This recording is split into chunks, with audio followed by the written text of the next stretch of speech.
The story of Elijah Harper. An 8-year-old boy named Elijah sat in the forest with his grandfather. He lived on a reserve in Manitoba called Red Sucker Lake. His grandfather was showing him how to make a beaver trap. Elijah loved spending time on the land. He had learned all about hunting and fishing from his grandfather. One day, a small plane landed on the lake. A white man stepped out. He was sent by the government. His job was to take Elijah from his grandparents and bring him to a residential school or boarding school. Elijah didn't want to get on the plane, but he had no choice. At that time, First Nations people didn't have any rights.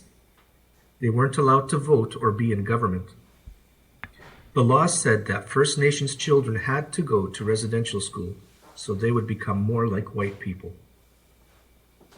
Elijah spent the next 10 years in residential school. The teachers cut his hair. They told him that the things he had learned from his grandfather were the ways of the heathens or godless people. He was punished if he tried to speak his own language. During that time, many of his classmates tried to run away, but they were always caught and brought back. By the time Elijah became an adult, the laws keeping First Nations people out of government had changed. Elijah had an idea.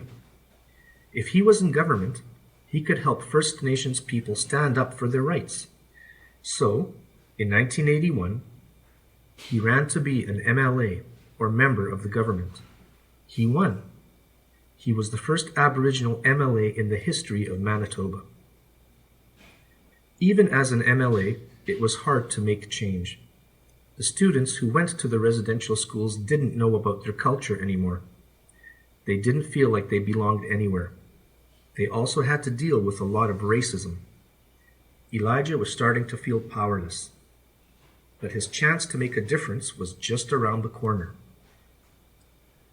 In Ottawa, the Prime Minister of Canada wanted to pass a bill, or a suggested law. The bill was supposed to help the country stay united. It said that Canada was created by the English and the French.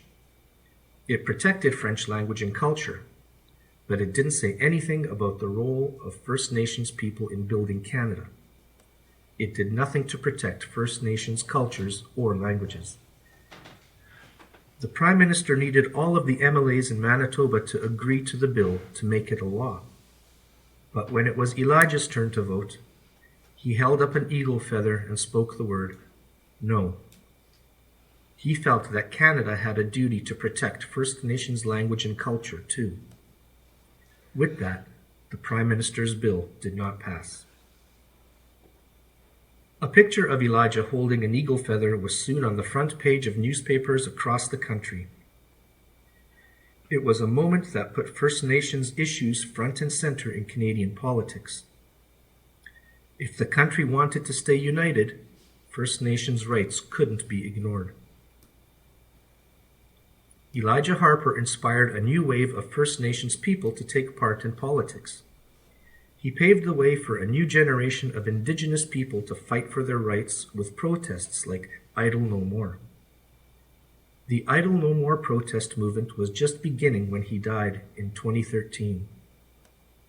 The eagle feather that was laid to rest the day he died has been picked up once more.